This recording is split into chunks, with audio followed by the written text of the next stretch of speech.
As we're waiting for everybody to arrive, I think we've got most of our panelists here. Hello, everybody. Welcome. Good morning or afternoon, depending on where you are at. I am Julie Szmyd, host for this room and club. As we get started, just a few Clubhouse pointers. As always, please use the little share button at the bottom. It's that upload icon to share this room on any social media or directly with others. If you are inviting others directly that you think may be interested in the conversation on this particular platform, and you have a lot of followers, then you can narrow your search by using keywords like clinical trials or research.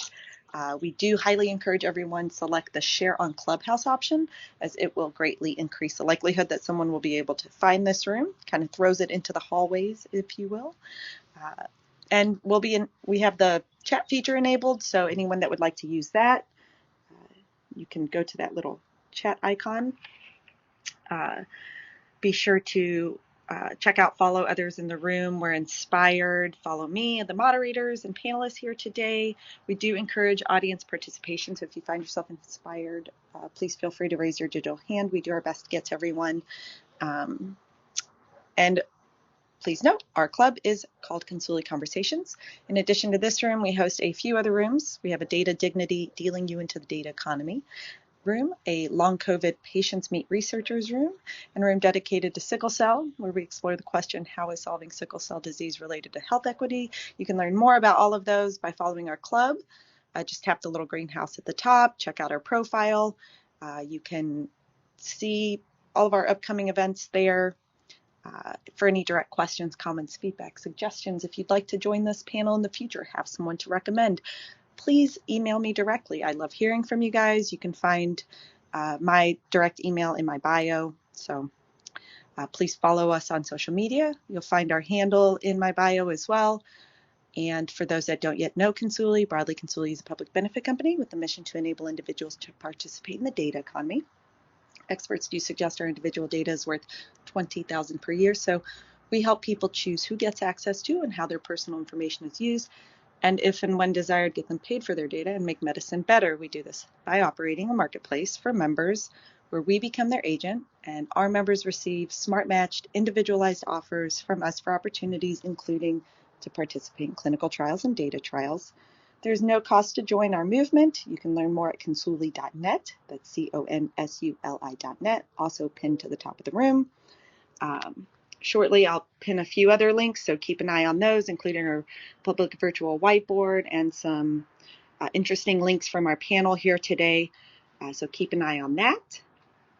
It is now my pleasure to turn the floor over to our room moderators, Michael and Sophie, who will be introducing themselves and our guests. Michael, over to you. Thank you very much, Julie. This is Michael Young, and I am one of the co-moderators for this Clubhouse room. We call this Clinical Trials Clubhouse, and we're on a monthly basis. We try to address some of the hot topics that are on the minds of clinical trialists nationwide. We're really pleased today to have a number of outstanding panelists joining to specifically address a bit of guidance that has come from the FDA. I think all of you have just heard that we're extremely fortunate to work with Consuli. This is an innovative team where we are enabling data for good, and in this case, really applying this to healthcare and clinical trials. So I welcome everybody on this call, whether you be a clinical trialist, a pharma industry exec, or patients who are interested in solving the burning questions in clinical trials. Clinical Trials Clubhouse has always been a place where we can break new ground with topics that are germane and timely to the clinical trialist ecosystem, and today's Clubhouse is no exception. In many ways, our Clinical Trials Clubhouse is truly a crowdsourced referendum, our OBQ, our one burning question, and as such, we're going to address several questions and recommendations from our panel which apply directly to the request that's before us from FDA. You're going to hear more about this request, which came in the form of a draft guidance around equity, inclusion, and diversity. But today, what's different is that we really want to get to some specific responses that this group might have for FDA. The Clinical Trials Clubhouse will be submitting these recommendations and comments to FDA on or before the 13th of June as an organized group of clinical experts. So on behalf of my co-moderators, Sophie Yohannan and Edie Edens, I want to thank you in advance for your participation and your contributions. And keep in mind that these recommendations and follow-ups to FDA will be sent in a consolidated fashion, so no individuals will be named individually. This is going to be coming from the Clinical Trials Clubhouse. So with that, Sophie, could you take us on into some of the introductions of this auspicious panel we've got together today? Thanks, Michael, and thanks, Julie, for hosting us and for getting this distinguished panel together.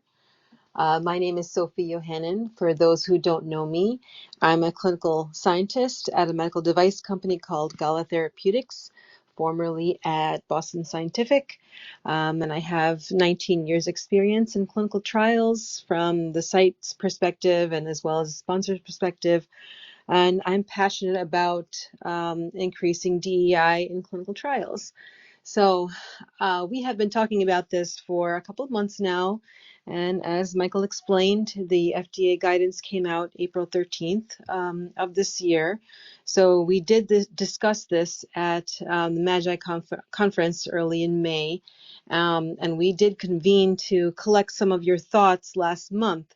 So this month, we really want to grind down to 3 recommendations we can make to the FDA regarding their guidance on how to increase DEI in clinical trials.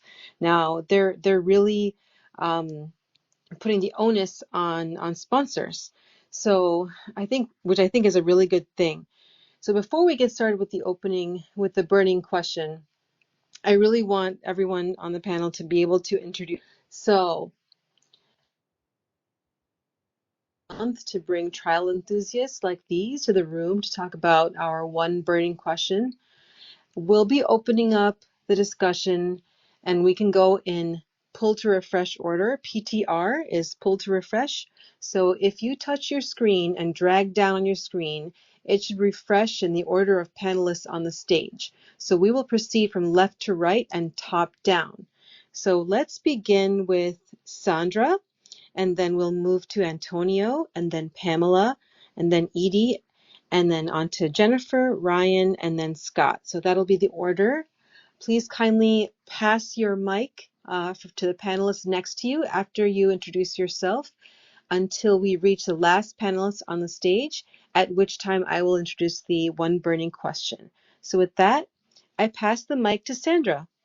Please, Sandra. Good afternoon, and thank you so much, Sophie. Good afternoon to all my fellow panelists, as well as everybody who's in the audience, whether they're in the room or whether they are listening via social media platforms. My name is Sandra L. Washington. I am a board-certified patient advocate. I'm also often called the patient's voice because I so wholeheartedly agree, and I so heartily know that all patients, not just the chosen few, should have access to not only health care, but they should have access to optimal health care. And as such, I've built my company, MediHelps LLC, on that platform of speaking for the patient and being that patient's voice when they are too afraid or too nervous to speak. I am now going to pass it over to Antonia.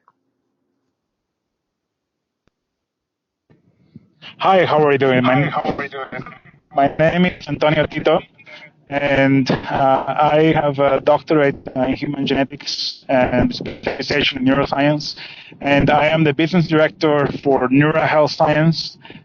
This is a contract research organization based out of Florida, and we have operations out of Guadalajara, Mexico City, Aguascalientes in Mexico. And we also have a wide network of sites, clinical sites across Mexico, Central and Latin America.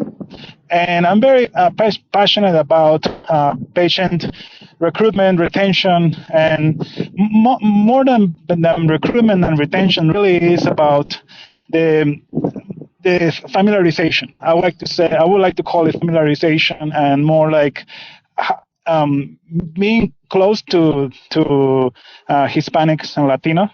I have a lot of input about the genomic utilization of tools of utilization for genomic screening, so that we could best detect the different variants and polymorphisms associated with better or worse patient selection, and also in how Hispanics really cover a wide spectrum of ethnic variants, like ethnicities, Caucasian, Asian American, Asian, African, and others.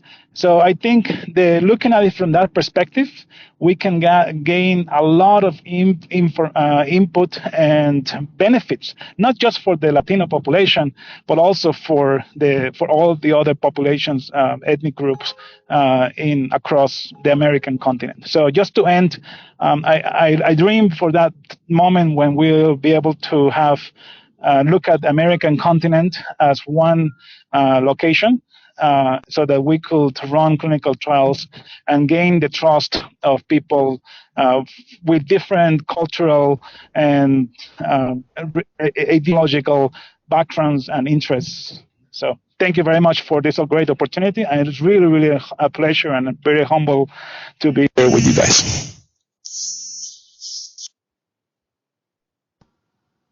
Is it my turn? Yes, Hi. ma'am. Thank you. Thank you, Sophie. My name is Pamela Johnson. Thank you, Sophie, for inviting me to partake in this exciting discussion. I work for Hartford Healthcare. Hartford, Connecticut is a large inner city community, and Hartford Healthcare is one of the largest healthcare institutions in the state. I work in the Human Research Protections Program, and my role is quality improvement. I'm basically the post-approval monitor and educator for all clinical trials. But the passion that drives me is really my personal experience as a patient. I was a patient in phase 2 and phase 3 hemonc trials for 11 years when I was a child at Boston Children's Hospital. And that really drives a lot of the decisions that I make, and my interest in wanting to make sure everybody has access and understands the clinical trial process. Stepping back to working in an inner city population or in Hartford, we work a lot with minorities, and access to care has been a big topic of discussion here for years.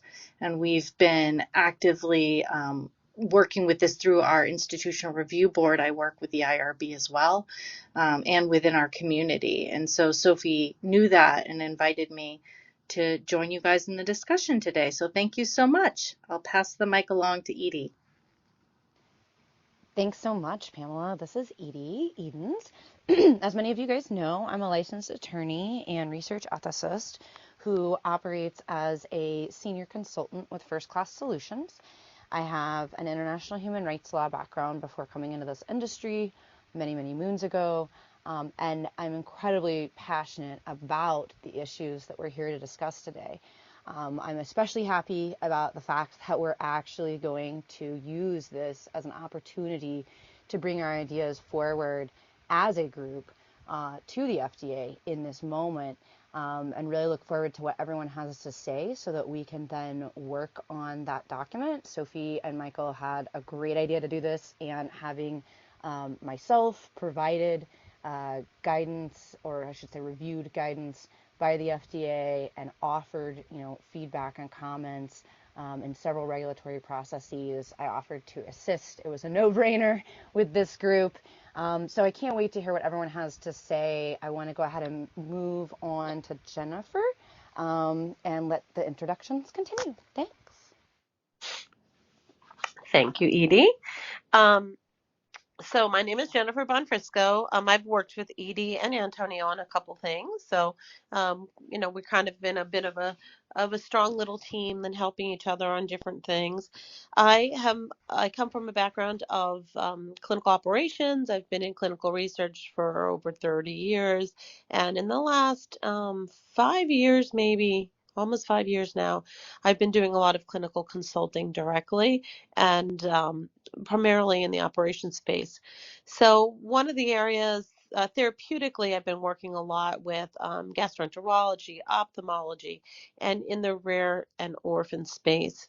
And what's happened a lot, what I find very intriguing is this topic is interesting to me because it hits home on different concerns that we've had.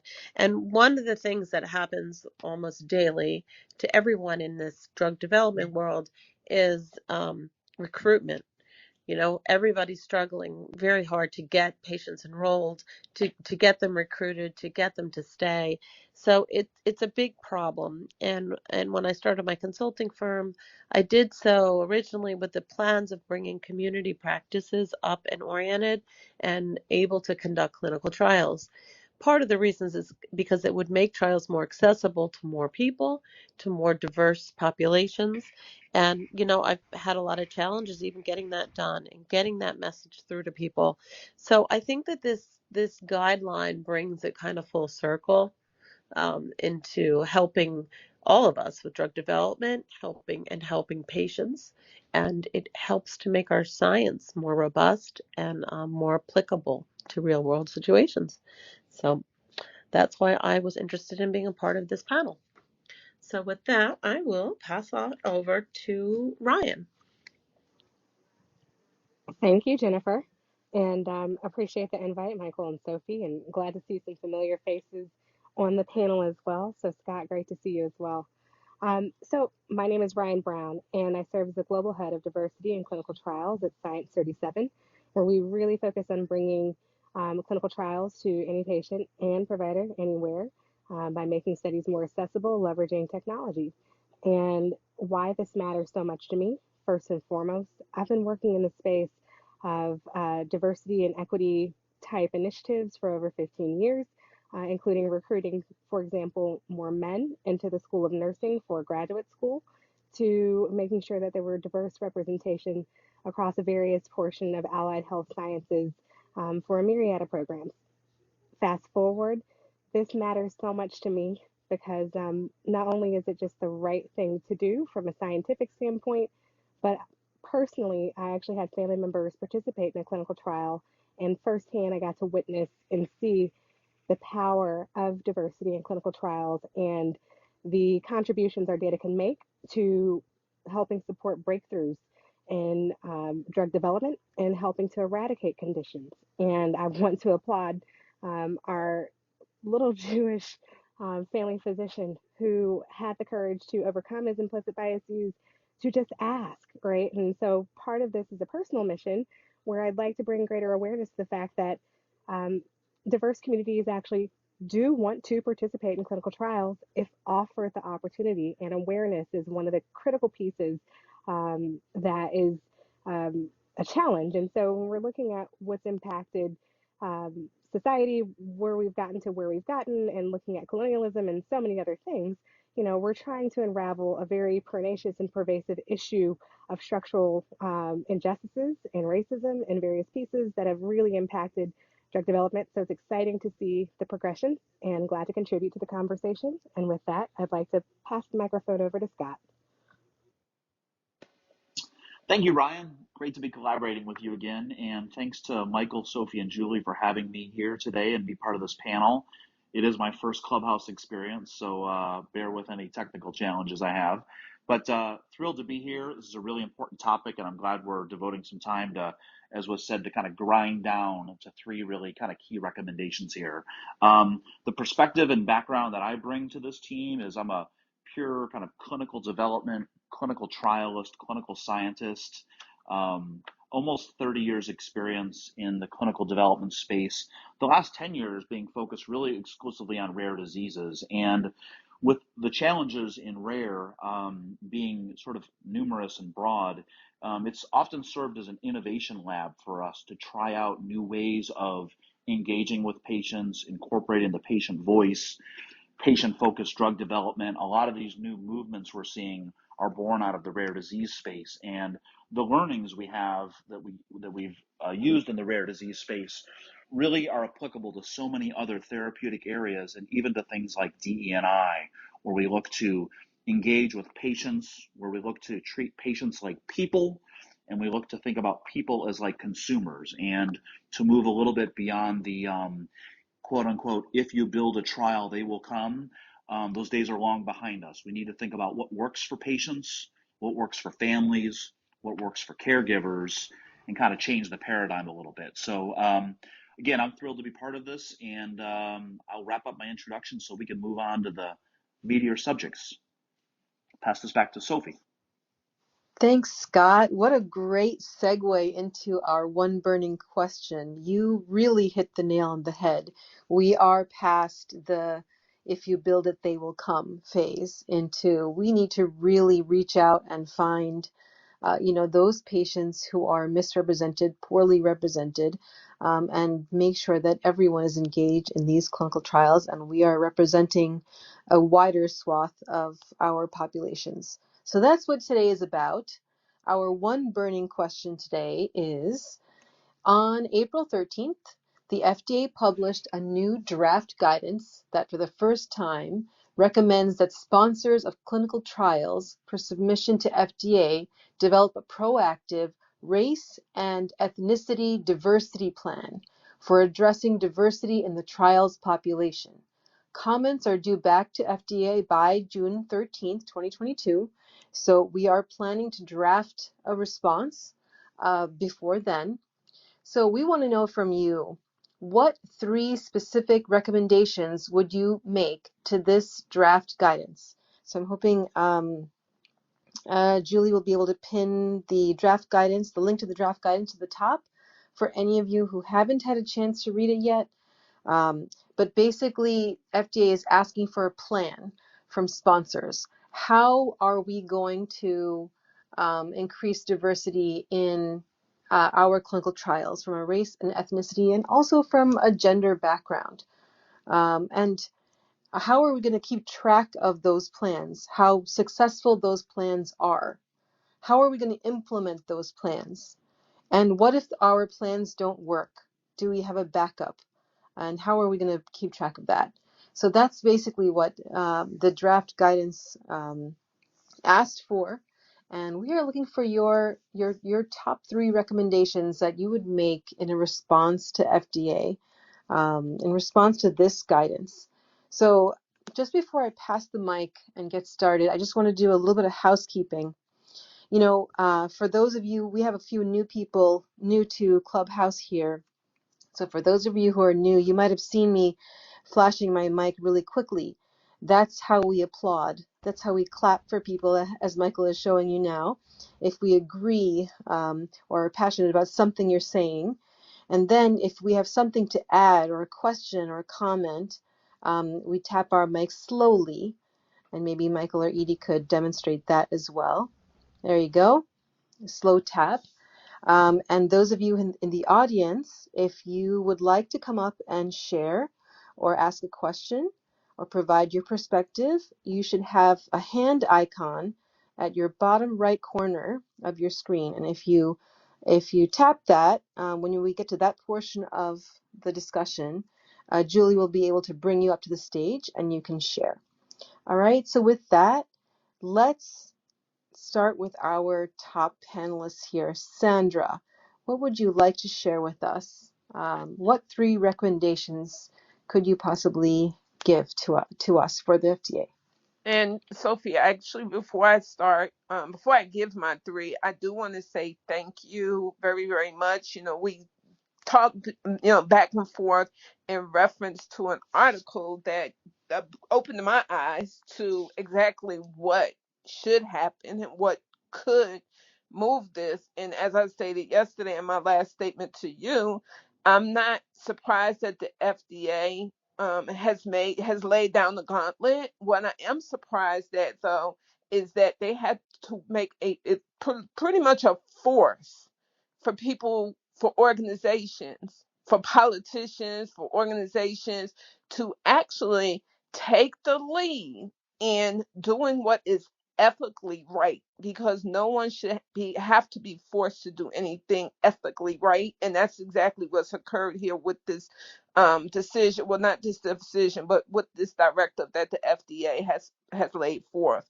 What I would like to do is what I would encourage first and foremost is that the language, like I had to laugh at what you sent me yesterday when you sent me the information back, and it was because I understood it, you understood it, but we have to remember that the patients who we are trying to get into these clinical trials, if they have one thing in common, it is that the health literacy that's actually outlined in the social determinants of health, they really lack that social literacy piece, that health literacy piece.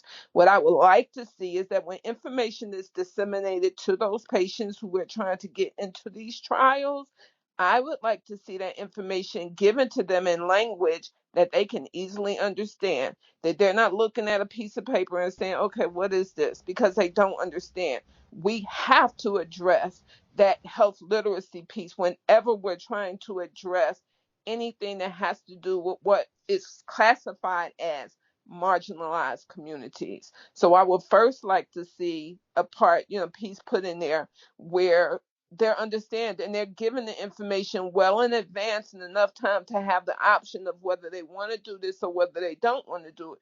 Because you giving information to people that don't understand it is not going to move this needle anywhere. I mean, it might go a little bit, but a sustainable movement is not going to happen unless we consider the health literacy piece when we're giving out information to possible participants. That's my first one. The second thing I would like to see happen is I believe in collaboration. I believe collaboration is key. What you now have, it's not a new field, but you now have a field, it's called independent professional patient advocates. They work for no one. They're at no one's behoof. They don't have to do anything other than to make sure the patient has all of the information that is needed in order to protect their health and the health of their families. And I highly encourage each one, to actually outreach. Not all independent patient advocates is going to be for everybody, but we have to start somewhere, and we have to bring all parties. This is not something where you can just have one party doing one thing, other party doing something. Yeah, we got to come together. Collaboration is key. It's going to remain key. And if you want to move anything forward, that's fine. Okay, we can do it. We can keep talking. But if you want a sustainable movement towards the better and the best health outcomes for patients, the more people that participate in these clinical trials, especially when it comes down to marginalized communities, I really do think that we need to start collaborating with each other and having everybody come to the table instead of just saying, oh, no, I don't want to deal with that. We need to make sure everybody is on board. This is an on board, all hands on board function that needs to occur. This is Sandra, and I think Sophie wants me to pass it on to Antonio. Yes, please. Thank you Antonio, very much. great. Thank you very much for the opportunity. Yes, I would like to comment that, for us, it's very important that we understand the cultural differences between different countries, different ethnicities, and different backgrounds, so religious, cultural backgrounds, independent of the race. So let me explain a little bit more. So in that regards, for us, it's very important that we understand here in Mexico, for instance, that the patient almost marries with the doctor. So the patient trusts the doctor with their lives. They think that the doctor is an angel comes from the sky to heal them from any disease. And so they will listen to the doctor and do everything that the doctor tells them to do. Now, does that mean that the patient will challenge the doctor? Of course, that happens all the time. But the question then is, do we form the relationship with the patient without the doctor's advice? No, we don't. Because we need to ensure that the doctor is aligned with the patient's needs. So that's number one. And, we have, for the past 10 years, run more than 100 clinical trials as sites. We have 4 sites. And our partners as well in Latin America, they tell us that, the reason why we have such a high retention rate, sometimes 97, 90, 85%, depending on the complexity of the trials, is because, we want to make sure that the patient that comes into the clinic, into the clinical site, they feel that they can get a better care than with their doctors. So we raise the standard even higher than what the doctors can provide. And not because the doctor's fault, it's because of the system, right? So you have the public system, you have the different types of systems that unfortunately take a long time. The bureaucracy is very high. The appointments are very long. We identify those points and we try to lower them down.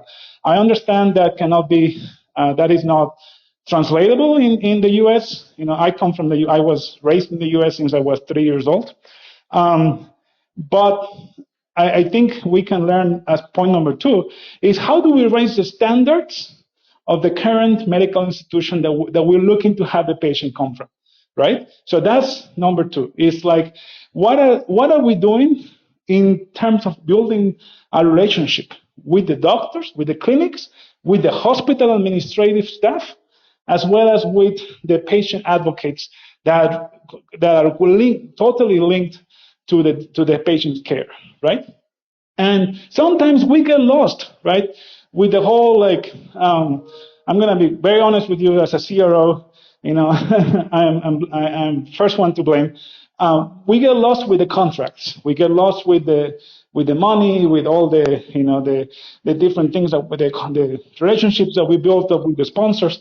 Everything is great. But at the end of the day, what matters the most is the patient, right?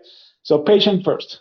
Third, what I recommend, as I mentioned in my introduction, is taking advantage of the fact that genetics, I'm going to put this out there, a whole genomics analysis for one patient, and it might not be 100% accurate, you might need more investment than this, you can get it down to $100. I don't know if you already read the news, but there is a company that just came out of stealth mode with $600 million investment, and they got rid of the whole technology that was done to capillary mode, and they were able to now sequence at $100 per genome. So imagine the stuff that we can do. And just to finish, when you tell a doctor at least here in Mexico and Latin America, hey, I have a genetic screening for you. I have something that can help you find an alternative treatment for your patients with cancer, for lung cancer. And I understand that in this population in the North Mexico, where they cook a lot with wood, that your patients come to the doctor already too late in their cancer. They come with late stage, advanced stage in the development in cancer. Why not use this genetic screen to help them, become better what's called selected for clinical trials as well as for innovative therapies, third generation immunotherapies that are right next to you, like in Tijuana, in California. So, and the first thing that they tell you is, well, how do I convince my patient to pay 30,000 or 40,000 pesos, which is equivalent to 1,000, equivalent to like 3 months salary, to buy a genetic screening? Well, that right there should be a thing of the past. Because with the genomics analysis that we can perform, I am really, really motivated to help pharma and to help you guys brainstorm and see if we can align with CLIA and CAP We can align with the regulatory bodies from the clinical laboratory space and apply the pharmacogenomics logistics into these clinical trials and get it done as soon as possible, like we're used to do in pharma. So that's my three suggestions. One is making sure that we align very well with the patient's culture and their own understanding. So ask them first to see how they relate to their doctors. Second, raise the standards wherever you go, whether it's in Boston, New York, California, or Mexico, or Latin America. And third is genomic screening, right? And then just to end, I look to the possibility of one day considering Latin America, Central Mexico, and North America as just one entity. I'm really, really tired to hear, multiple countries, multiple regulatory bodies. Everything is great, but we have the ICH.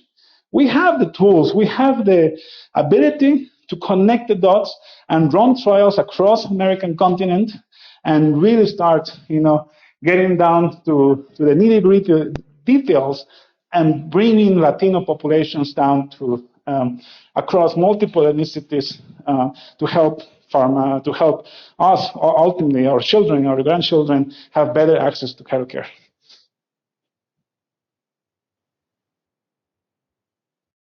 Thank you, very much. Antonio. Thank I you. am taking notes. On to outreach in your local area. And I would love Sophie, to hear. Yep. Sophie, it's Michael. We lost you for just a second. Oh, Why don't you go ahead and repeat that? can you hear me now? Yes. Yes. Okay, great. I just wanted to pass the mic to Pamela and, sort of let everyone know she has direct contact with community outreach initiatives locally. So I would love to know, how do we reach those patients who are underrepresented? What kind of plans can we put in place? What kind of plans, organization can we come up with? And can we respond to the FDA to get the kind of populations that Antonio was talking about, but they are local to our geography? How do we include them better in our clinical trials? What do you think, Pamela? So, thank you, Sophie. I can shed light on the things that we've done here in Hartford. We have a very large Hispanic and African American population. And I will say, as a monitor and educator and advocate for the patients, my number one issue is a lack of Spanish translation and understandable language and strange policies that don't make sense. So I'll give you an example. We struggle with the cost as a site that's usually not built into the budget for Spanish translations. And many sites with small budgets, they give up. And so they avoid the Hispanic patients and they will instead pursue other people, leaving out really important segments of the population. And I struggle with why does it cost so much? We have certain contracts as our institution makes contracts with translation companies, so it is expensive. I think sponsors should shoulder the cost of this, and they should build this into their study budgets and make materials not only translated into Spanish. We also have a large Polish population, but be aware of what the ethnicities are in your area. One section of because we're like a large health system, one of our sections has a large Arabic population. So be aware and make sure that the materials you provide to sites are able to be translated into languages that are understandable and user-friendly to those populations.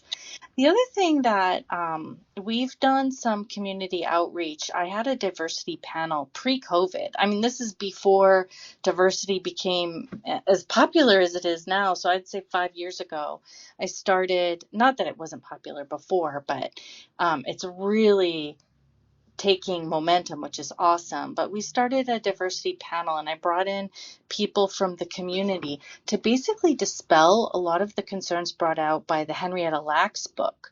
And for those of you that don't remember, that came out a while back about how the African American population, specifically Henrietta Lacks, had been kind of basically her rights had been infringed on through research, and we had some issue with the African American population having even more dislike for the research process and even more distrust in our investigators. And so I worked with a company called CISCRP, CISCRP, and also OHRP. So OHRP has little videos and vignettes that explain to patients what is research, why is it important for people of minority race to participate in research. It goes over different concepts like randomization, and I've actually helped create some of those videos that are online. I helped create the one on randomization. But I started with our diversity panel trying to make some of this material available to our patients. And I have a flyer in front of me from CISCRP that I recommend. We also asked for the patient's feedback on what they thought of it. And these are all in Spanish, so I'm not going to attempt to read them to you, but I thought they're helpful to have available to our patients. We do go out into the community, and we attend community functions. They have this parade, and they'll have different church events, and we'll go hand out our flyers and materials and answer questions. I'll bring my little boy with me and make it like a family-friendly environment, make us seem more approachable and less scary, and also to help like dispel some of the fear that was created over, researchers are these bad people that was really highlighted with the Henrietta Lacks situation. We had to do a lot of damage control in the community with that. So I guess, I don't know if that answers your question, Sophie, about kind of what we've done. I can go on and on about it, but I don't want to. I want to be respectful of people's time. No, that's But great. Yeah, I'm taking notes. Okay. My takeaway message is we definitely need sponsors to shoulder the cost of Spanish translation. I am totally on board with Antonio with the cultural competency, being aware of what's okay with certain cultures. One thing I struggled with last week was an investigator who's from Mexico City saying, why can't I consent or explain a study to a patient in Spanish? It's my primary language. I went to University of Mexico. Why can't I talk to my patients in Spanish? And it's hospital policy that you can't unless you're an authorized interpreter. So then we have to have this floating head on a computer screen talking to the patient in Spanish, and it makes for the most weirdest experience for the patient. They don't like it. And so I'm definitely, what? Yes, I think that's very, very important. Thank you very much for putting that together. Because, at the end, sorry to jump in, just wanted to mention, it's very important that, you get aligned with the administrative staff from hospitals and clinics, because this is a group effort. This is completely a humanity effort, not just like sponsors. So thank you very much for saying that. No problem. No, I feel badly for the patients who have to talk to floating heads on a computer screen. It adds like third-party awkwardness to the research process. The other piece, I think, is the community education and getting out there. And I like the flyers from CISCRP. I definitely think we need to get ourselves out there, and that also goes into making sure we have culturally sensitive and appropriate employees. It doesn't mean that you can only hire Black and brown people, but it definitely means that our employees have to be aware of the needs of our community. Our coordinators have to be sensitive and maybe receive some training. I don't know if it can be something that the sponsor provides, some sort of like cultural competency training. But something so that there isn't that fear.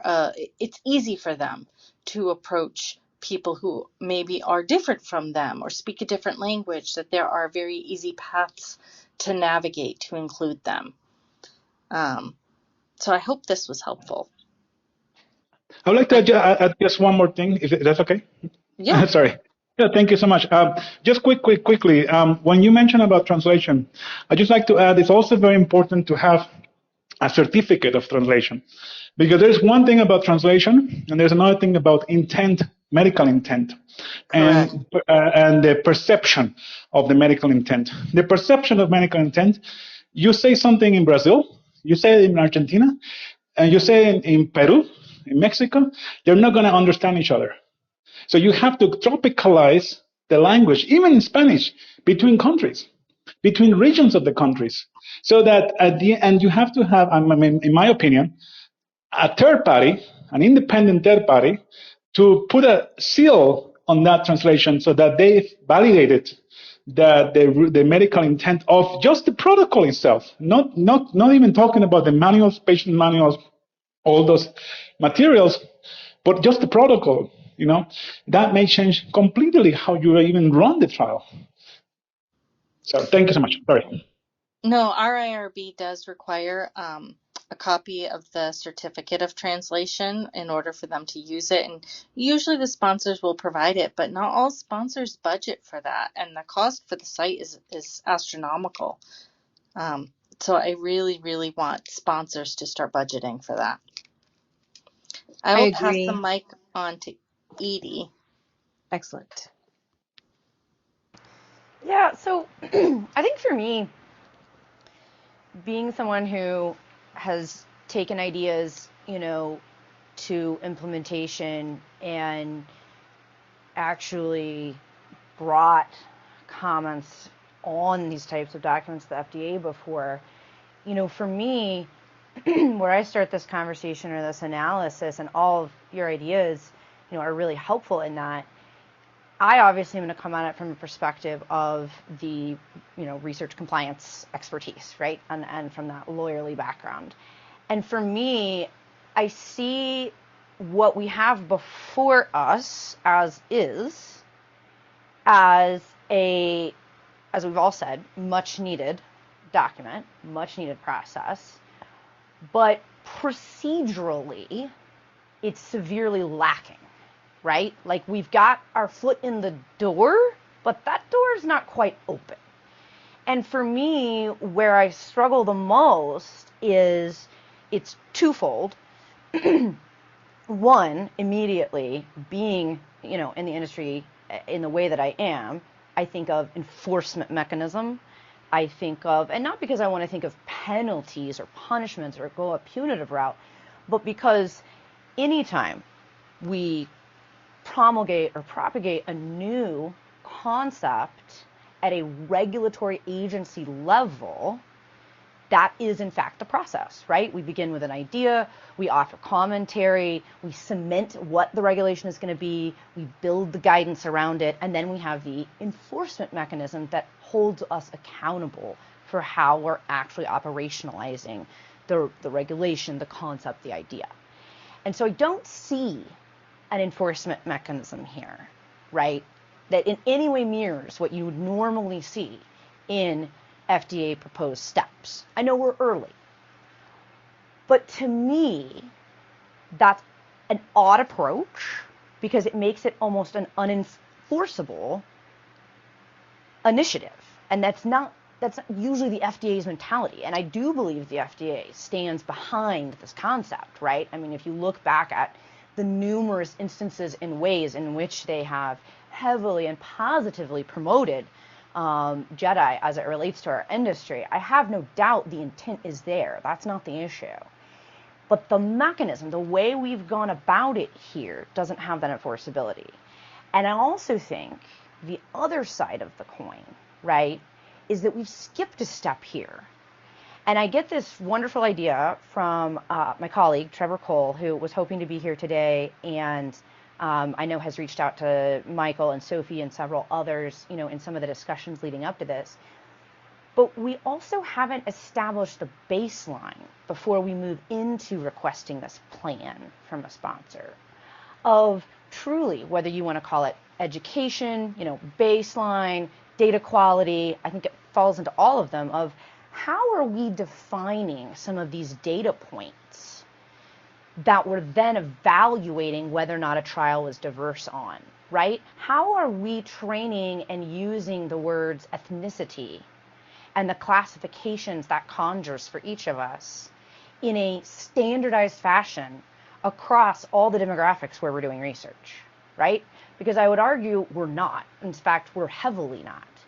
And so we have to have a baseline mechanism to establish and standardize to then be able to build on that with the plan that's proffered, and then an enforcement mechanism, right, or some type of an accountability feature to then catapult into operationalizing. So I'm going to park that there because I'm more interested in hearing from the room. I know what I think.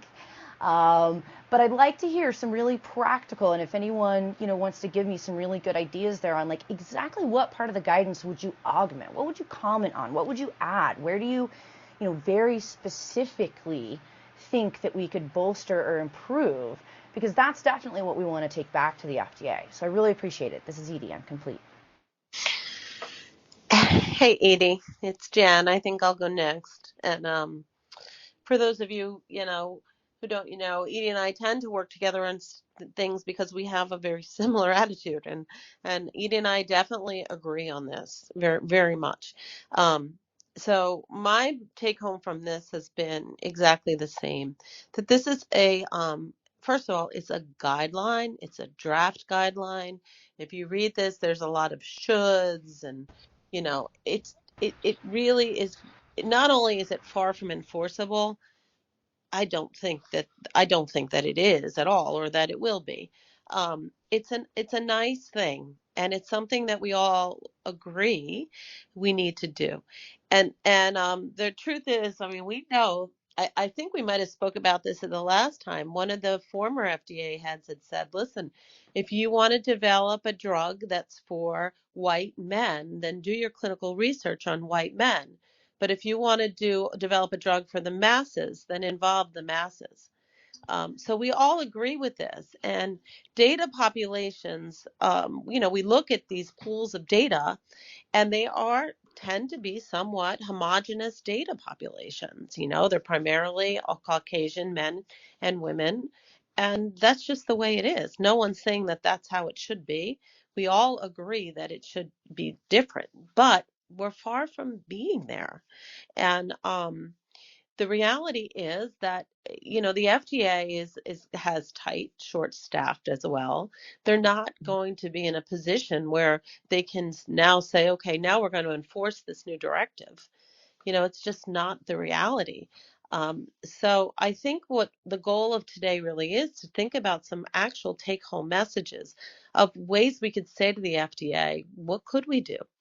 And one of the things that I think about, and I wanted to tell here today, is I'm working with one of my favorite former FDA directors. His name is Tim Cote, and he was the head of the Orphan Drug Division for 20 years. And I asked him his feelings about this as well, and he said the same, that this is not really an enforceable thing. Right now we're all struggling with recruitment and retention. To put a directive in to force sponsors to say, now, by the way, you need to statistically show that you've done a diverse population, it's going to be a huge hindrance on sponsors and trials. And it's probably not really something we would be able to do. I would see that maybe they could put a different approach on it to say, hey, sponsor, if you are willing to do this, to be proactive and take the initiative to have a diverse population, maybe you get a voucher, or maybe we think of it the way we think about orphan drugs or breakthrough therapies. But to force it on everyone is probably unlikely. And not only that, we have certain diseases that just it won't be applicable to. or certain populations that it would not be applicable. Another thing that I think Pamela had said that I found very interesting is concerning this translation issue. I do wonder if there's a way that the FDA can readdress the translation, the way we deal with translations, because it's not only for the obvious. The Spanish one's pretty straightforward. We always think about Spanish. But just recently, I had a patient come in and I don't even know what language they spoke. They were a well-qualified patient. We wanted to put them in, but we couldn't do this translation. There was family members there that could translate, and we could have figured out a way, but it was such an administrative burden that we just said, it's just impossible. So I wish that there was a way that we can address translations in all different languages. And that could be I think that's something we could put our hands around and figure out as a real life solution. So anyway, with that, I'm done. I feel like there's tons we could do, and I wish that we can come back with some real life ideas.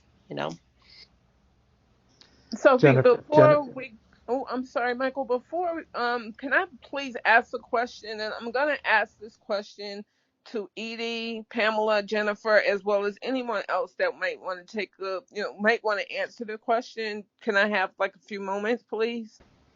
yeah, please go ahead, Sandra. Go ahead and pose your question. What we may do is try to answer that after we've given Ryan and Scott a chance to get in here. Okay, and that's fine. My question is this. I hear Pamela, I hear you, Edie, and I hear you, Jennifer, and I'm just wondering because I know, in the physical health spectrum, it's already being addressed, the translation issue.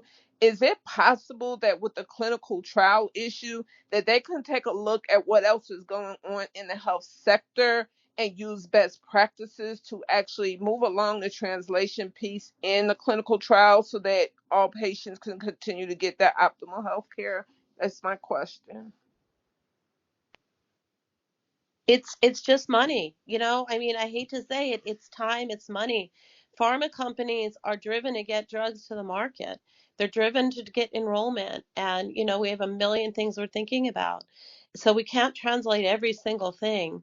So that's why I'm saying, I mean, we want to get to these patients, but sometimes we don't know how, and I do think that the more sites that demand translations and ask for that to be built into a budget, with a sponsored budget, the more that happens, the more often it happens, and the longer it happens, pharma companies, sponsors alike, will start to do that because, they rely on the sites to enroll those patients, right? So if the site requires a budget for translation for more than, just Spanish, then that's something that we're going to have to take a look at. And I agree, Sandra. I think that we can revamp some of our policies to include some of the methods used in standard of care. How that's going to be addressed is a larger issue. But I want to come back to Ryan before we run short of time and get her take on this as well. Thanks, Sophie. It's been a very engaging conversation so far.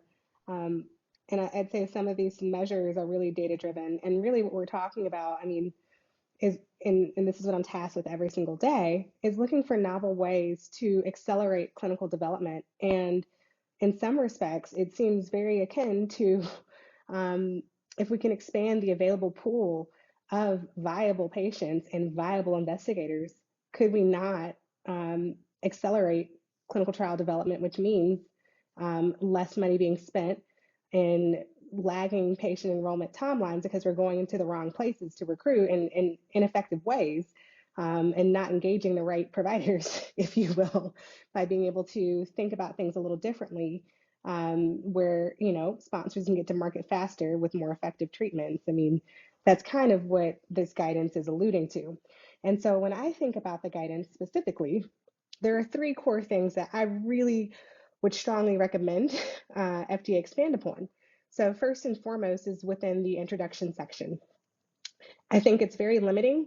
And for those that are just picking this up, and a lot of the sponsors that I collaborate with day in, day out, and from my clinical trial experience and even working on pivotal programs as a CRA, there is a lack of understanding, if you will, as far as how we got to where we got.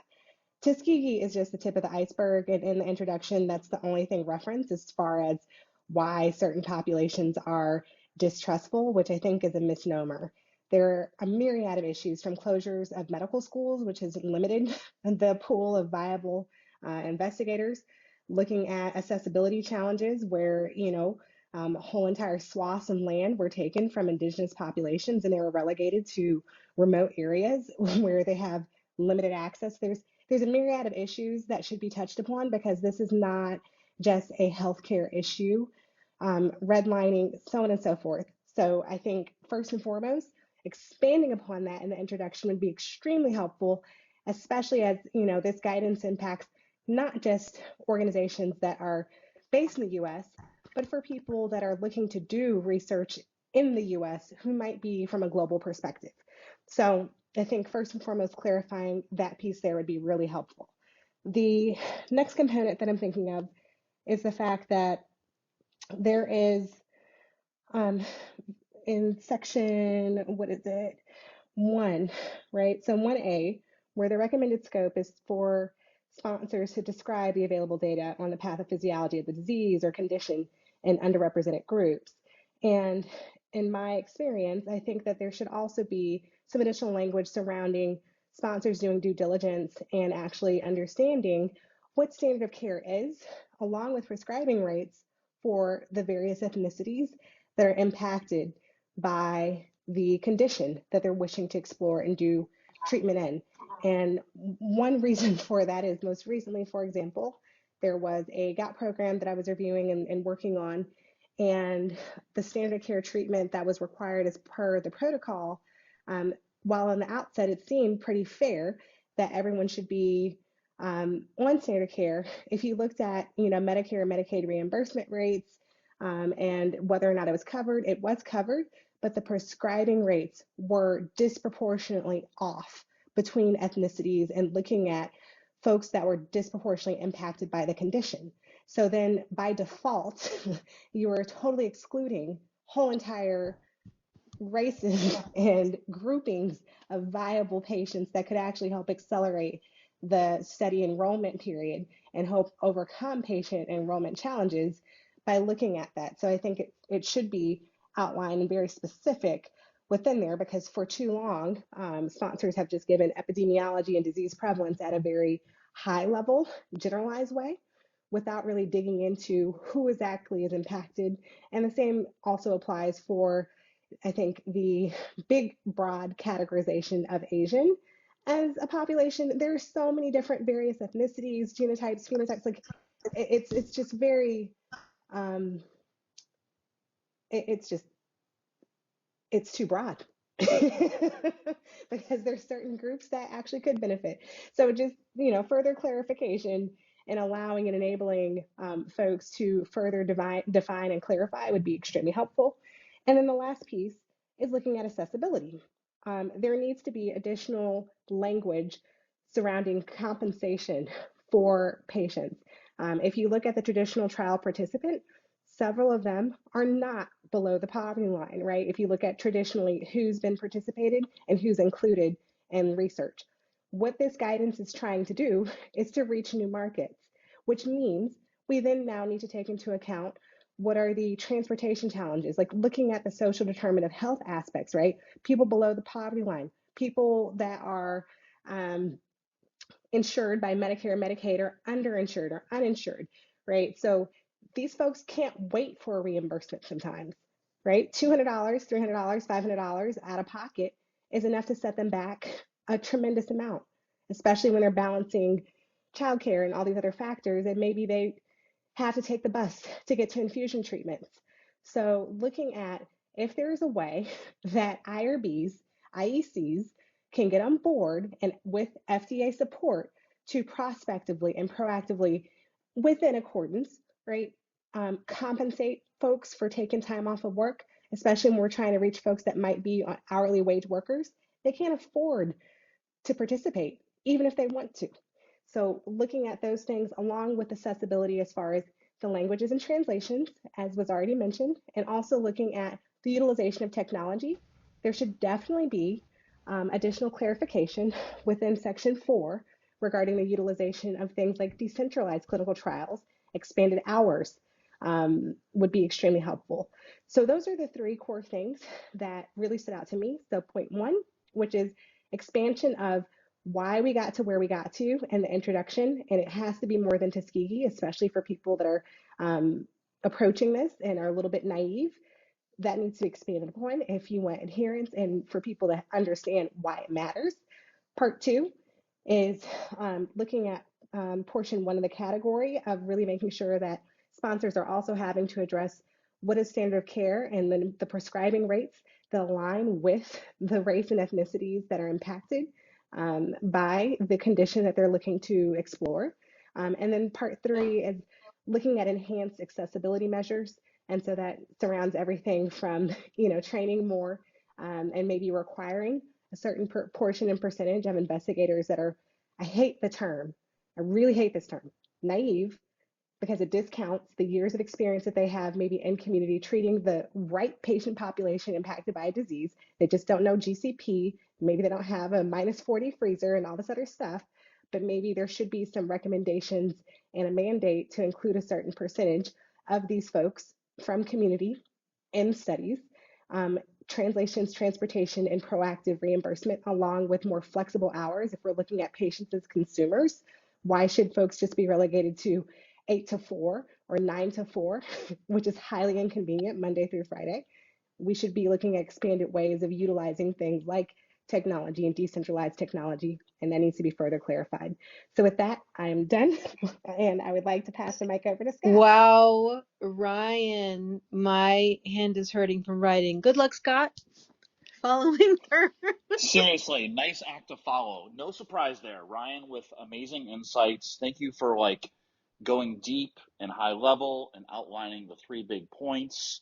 I agree with so much of what you said. I think the patients as consumers is really, really important here. And I also think the term you used around we're looking to go to kind of new markets, quote unquote. I think the more we can think about, the ecosystem and the paradigm we've been operating within needs to evolve tremendously if we want to have different outcomes. So I think it's really important. And I know that might strike some people in clinical research, highly regulated, as, what do you mean a new market? What do you mean consumers? I think we can learn from other industries, and we can learn from the Amazons of the world who make it so easy for us to do things. We don't have to be so burdensome for patients in clinical trials, and that kind of rolls down and help impact all of these different factors here. So, I guess so there's been so many great comments. I'm going to try to be brief because I know everyone's probably chomping at the bit to jump back in here. But, I don't share some of the skepticism I heard. I do feel like, and maybe it's because I'm eternally an optimist, I do think we can make changes here. I don't really care if this is enforceable or not. I think it's the right thing to do. I think there will be pressure from patients. I think there will be pressure from needing to do studies and do the right thing that sponsors will get behind this. Yes, it will cost a little more, but if you look at the numbers, the current landscape is not sustainable. And by that, I mean, each year we open more and more clinical studies, requiring more and more patients, and now we're upwards of something, depending on the data source you use, 65% of trials being behind schedule, right? So what we're doing is not working. We're falling further behind every year because we keep going back to the well. We're not going to Ryan's new markets, right? So the part of where I kind of struggle a little bit with the draft guidance is that, they're really looking to guide sponsors here on develop a plan for your protocol or your clinical development plan, right? Your specific little world. And I think that's fairly straightforward to develop a 3-step plan for the study. But what it doesn't do is it doesn't address the bigger issues like health literacy, education, trust,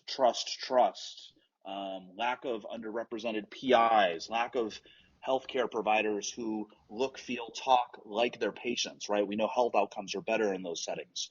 It doesn't address big picture systemic things.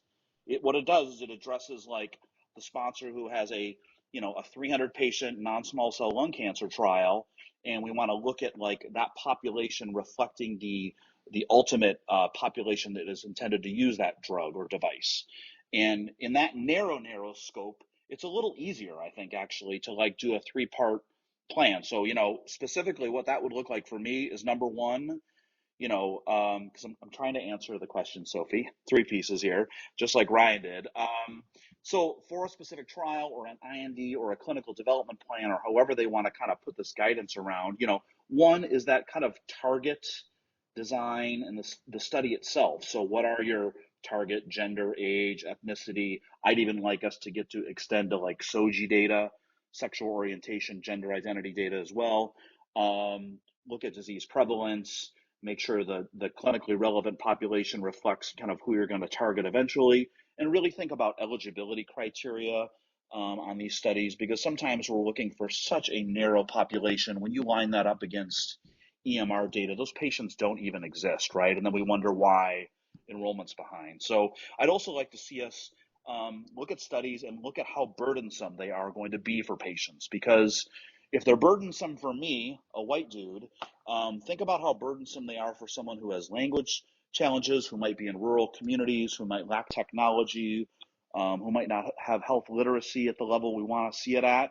So the burdens just get amplified in those settings. So I'd like to see us look at what we're asking of patients, because like we said earlier, if you build it, they will come. That's really just a field of dreams line, right? That is not really the world we're in these days. So we need to actually build things that work for patients. So first is you just develop an outline of where you want to go after. But then it really, for me, step 2 is kind of moving into Ryan's kind of this new markets, right? So I'm not focused so much on translations or people paying for moving into different languages. I want to see us move the needle in a big way, right? I want to see us move to non-traditional sites. I want to see us move to, pop-up clinics in Walmart in rural areas. I want to see us move to, investigators that haven't had a chance to participate in studies, but still see the populations we want. I want to see us move into those areas, because I don't know about you guys, I get calls from sponsors saying, back to the lung cancer trial, we're really behind enrollment and we really want to increase the diversity of patients in our studies. Can you help us? And, the first question is, well, where are your sites? And they're like, well, Vermont, New Hampshire, Utah. And I'm like, okay, stop right there.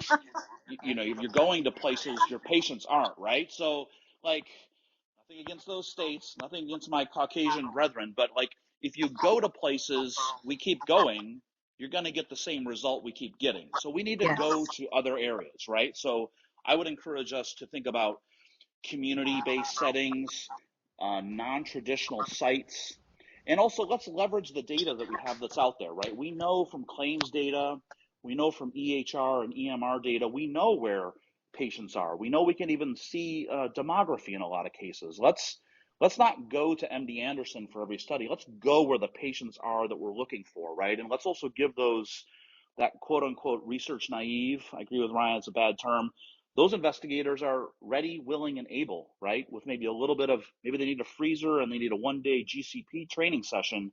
They're ready to go. So let's train the next generation of investigators, and by doing so, tap the market that's out there that we haven't really met. Because if we're all about access, we need to get things to people where they are. So part of that I think can be decentralized clinical trials and tech and mobile health platforms. But when you implement this, I guess step 3 for me too is, there's a lot of digital marketing campaigns being done out there. There's a lot of patient engagement. There's a lot of partnering with patient organizations.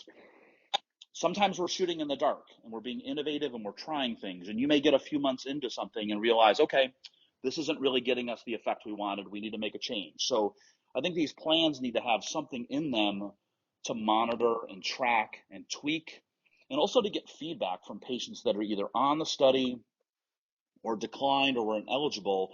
Why did you participate and how's that going for you? Or why didn't you participate? So that we can learn and adjust on the fly a little bit, and make sure we're kind of meeting our people. So, so 3 parts for me that's pretty straightforward. I think, this targeted approach, the design, the study, what are we looking for? Then I think step 2 is you got to be a little more innovative and go different places and try different things. And then step 3 is monitor it, communicate, interact with your patients, make it a positive experience. And, in the end, hopefully that gets us around actually completing a trial in the way we want it and for it to be representative. But unfortunately, I don't think that really addresses the bigger systemic stuff. And then I don't think that's going to be the scope of this guidance, unfortunately. That's going to need to be some bigger, broader effort. And I don't know, maybe that's Clubhouse Part 2. But with that, I will pause and turn it back over to Sophie. Go ahead, Pamela. I see you so slow flashing. I think you want Okay. to respond to Scott. Yeah, I loved what Scott had to say, and it really highlighted. So one piece I didn't mention earlier was that I'm really involved in the rare disease space because I have a rare disease, and we have been bulldogs in our rare disease community in getting drugs approved by the FDA and having our entire rare disease group participate in clinical trials. We have one of the largest. I have hereditary angioedema, and our patient-run grassroots organization, we are involved in the development of our own clinical trials. And when companies want to pose clinical trials, they'll come to our group, and we trust our group. We sit on the board. I've sat on the board, and we vote on what trials we think are feasible for our community. And we don't have diversity problems because everybody has a voice. We're all very, very much invested as a rare disease community. We're one of the only rare diseases that has not just one. I mean, 95% of rare diseases have 0 drugs approved. We have 8 approved in the last, I think, 10 or 12 years because we all participate in the trials. And I think rare disease is unique. The patients are uniquely invested because they don't have the opportunity to say, if it's not me, somebody else will do it. Which is different when you're talking about cancer or cardiac disease. Maybe it's easier if you are a minority to say, I'm scared, I distrust, I don't want to participate because somebody else will do it. And in the rare disease community, you really can't. There's nobody else. So, but I think we can take a lesson from the rare disease community in that it's the patient groups that the patients trust. And they are the ones that encourage the recruitment and really get the participation going. And the last piece I want to point out to tag on to some of Scott's stuff is how burdensome are the studies for patients.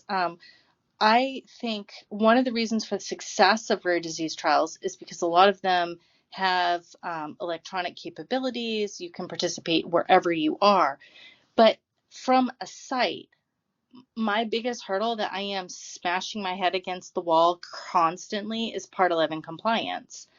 I can't get anything electronic and reach out to these populations because it is too expensive to validate and become FDA Part 11 compliant to be able to run our trials remotely and have electronic capabilities. And that FDA regulation is absolutely killing smaller sites.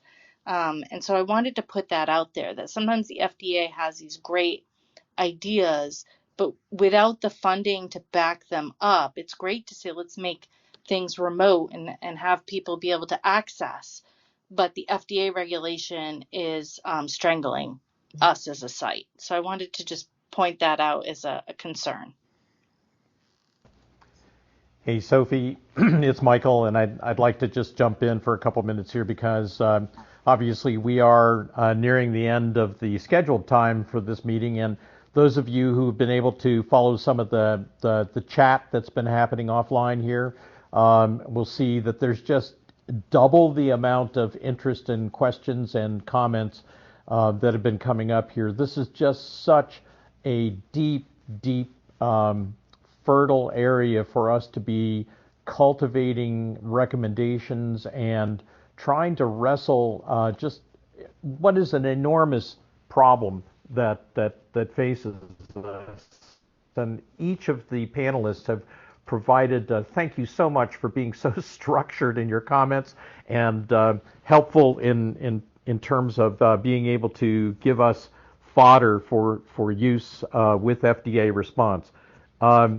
We haven't even touched a number of other issues that have come up here. One of the ones that definitely needs exploration is the fact that the way in which, one of the strongest ways in which we can build trust with underserved populations, regardless of how you want to look at those, is to make sure that the clinical trial sites and systems are designed around the same inclusiveness and represent the kind of diversity that is required here. That's been brought up, and it definitely needs to be addressed. I too, like Scott, I am not wholly negative or disillusioned by what it is that I'm seeing in this guidance. I think the times are right for what it is that we're doing. There's been such a huge recognition and an opportunity to bring clinical trial development down to the level of the general population through the advances that have been had over the last 2 years with COVID, and recognizing that the COVID trials themselves were not diversified, were not inclusive in many, many ways. Some better than others, but by and large they were not. And I think that this is I just wanted to make the comment that I think this has been a terrific upswell of this, and we are taking advantage of the times and the need. So I would like to just open this up for one quick round around the horn. If any of the panelists would like to offer some closing comments in the last 5 minutes that we've got here, that would be extremely helpful. But Sophie and Edie, it is very, very clear to me that we have some good, strong recommendations, and we also have a situation where more comments and discussion need to be Part held. 3. So, yeah, part 3, I agree.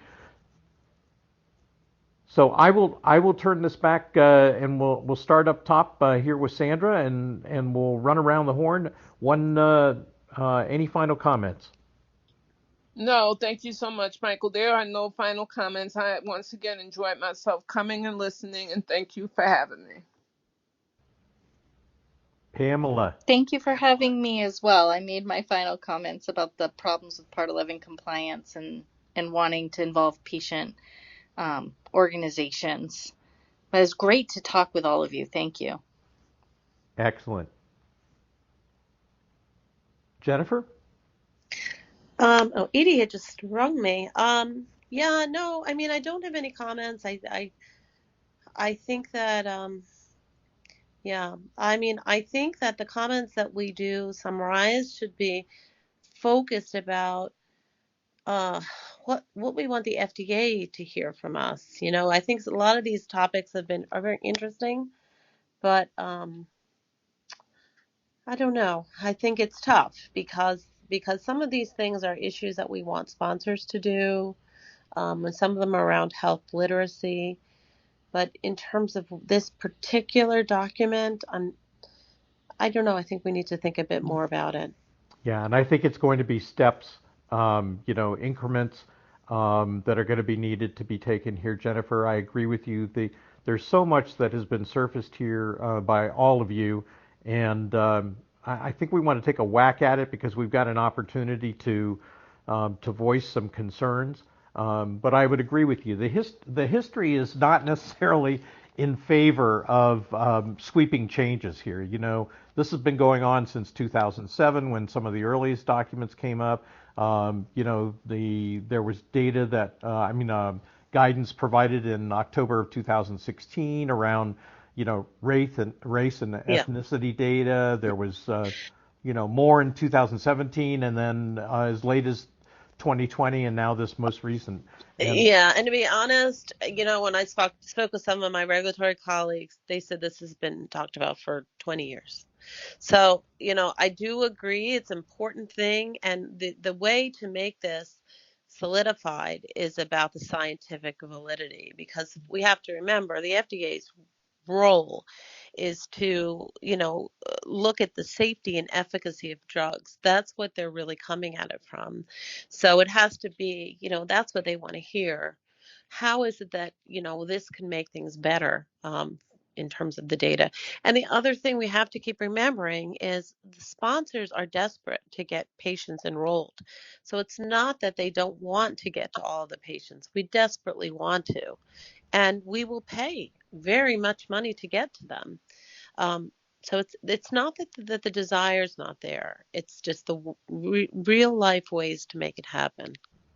Yes, thank you very much. Ryan, any thoughts?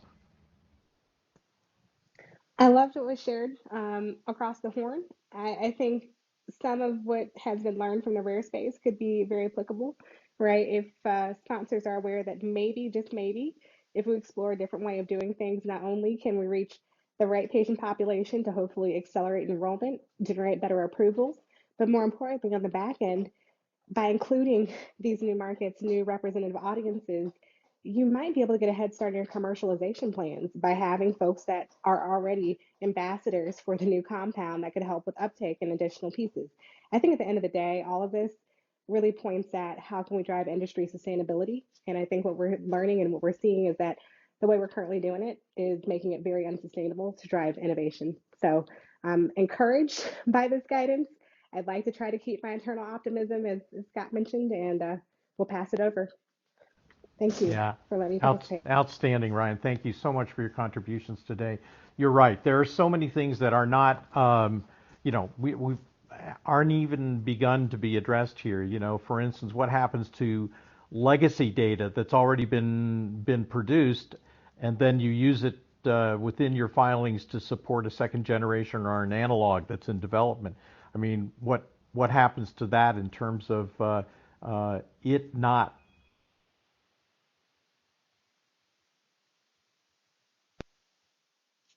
Oh, Michael, I think we lost Oops. you. Did we lose Michael? Yeah. Scott, At you were all? next on the docket. Why don't you share until we get him back? Michael, I'm I think you sorry. might be. Did you lose me? Somebody was calling in. Yeah, okay, we got him I'm back. sorry. I just was quickly bringing up legacy data needs to be addressed. We have not touched on EUA or compassionate use or right to try. There are going to be a lot of questions about what needs to be included in all of this. And so again, thanks for all of you for making the effort here. Scott, I'll go to you, and then Sophie, if you'll close out this discussion here, that would be great. Thanks, everyone. We'll keep it brief. I really appreciate being involved. I learned a lot from my fellow panelists as well. Great diversity of perspectives here. I do remain optimistic. I do think this guidance will be, a nice little piece. Maybe the real movement in this area doesn't even occur because of the guidance, but it occurs because of necessity being the mother of invention. And so, if you rewind back 3-4 years ago, Ryan and I were talking to clients around, hey, consider a decentralized clinical trial model, right? And pre-pandemic, no one was willing to try anything like that until sites closed down and it became a necessity. And now that is essentially our new model moving forward. There might be an opportunity here for necessity, i.e., getting clinical trials enrolled actually and hitting some representative targets and actually finding patients for studies because we're so behind on so many trials.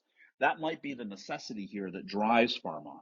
And while a lot of pharma might, want to do the right thing, when push comes to shove, there are budgets and there are timelines. And so I think if we can show the ROI on engaging with patients like this, help support those sponsors who may not necessarily want to maybe go the extra mile, but show them that it can actually work and help their trials enroll faster and provide better data. Maybe there's some rationale that will help kind of keep nudging them. So I would just encourage us all to keep on evangelizing. Thanks, Scott. Thank you so much for your last share. Wow, this room has been so valuable, so many points. We're going to have to pull all of this together. I do agree that, I think Jennifer was the one who brought up the idea of incentive for sponsors beyond, reducing timelines for studies and beyond reducing the cost that we often struggle with. There should be some incentive, more than just a guideline from the FDA, but also incentive to actually draw up plans to increase diversity in clinical trials. I think that's great. And I loved our discussions about informed consent and other document translation into multiple languages, making that easier and easier access. Ryan, I loved all of your points. I think we have a lot to go on, but we still have a long way to go. This has been a really wonderful collection of contributors, and I always find it really energizing and very motivating for us to move forward. And maybe I might add to what Scott said that, it may not be because of the FDA guidance, but more because we realize that this is a necessity in moving forward. We can't continue to do what we have been doing. So in closing, I want to thank everyone, all of the panelists and all the speakers and all of our audience members, listeners for coming and joining us today. And I want to pass the mic back to Julie for closing remarks. Hi everyone, Julie here. Thank you so much. It's been a really interesting room, and as always, there's so much left to talk about, and so we will be doing this again next month. I hope everyone will be able to join us then. In closing, I'm Julie Szmyd, Project Manager at Consuli, host for this club, Consuli Conversations. If you missed any of this conversation or any of the pinned links or the links that were talked about in the chat, things like that, or if you want to find a certain person that you want to connect with that may have already left the room, you can use the replay feature. That allows you to skip through the conversation from speaker to speaker. You can find that link in our profile. So just tap the little greenhouse at the top, follow Consuli Conversations, and you can see any upcoming and past rooms in that profile there. So if you missed anything, don't worry, go back, check it out, share. It allows you to share with anybody that you think might be interested, that you think should come to our future rooms.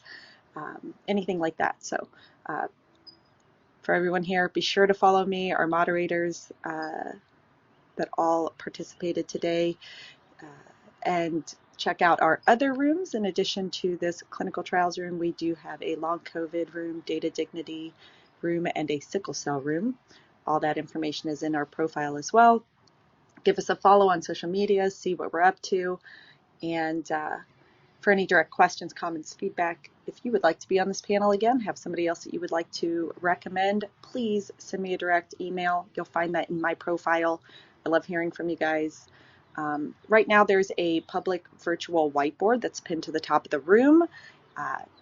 Please take a look at that. Add any comments, thoughts, things you want to bring up in future rooms there. It's a really great compilation of past rooms, things that are happening. So really trying to build that, grow that, and share that within the community. So again, for those that don't join during our event or after our opening announcements and don't yet know Consuli, broadly, Consuli is a public benefit company with the mission to enable individuals to participate in the data economy. Experts suggest our individual data is worth $20,000 per year. So we do this by operating a marketplace for members where we become their agent and assemble their data like health records, labs, prescriptions, wearables, quality of life surveys, things like that. Importantly, members receive smart matched individualized offers from us for opportunities, including to participate in clinical trials, data trials, and other offers. So if any audience members or anyone would like to be part of the data dignity movement, and participate in a clinical trial, you can sign up to be matched to a study at consuli.net. That's consuli.net. I will pin that to the top of the room now. There's no cost for anyone to join our movement, and an important movement it is. So you can learn more about us at the website that I am pinning to the top. Very much looking forward to the next room. Thank you so much, everyone. Please don't forget to contribute your thoughts. If anything comes to mind, you can always contact me directly or any one of Michael or Sophie here. Thank you so much, everyone. Thank you to our moderators. Thank you to our panelists. I will leave a little music playing for everyone to linger if you'd like. Thank you again. Have a wonderful rest of your day. Thanks, Julie. Thank you all.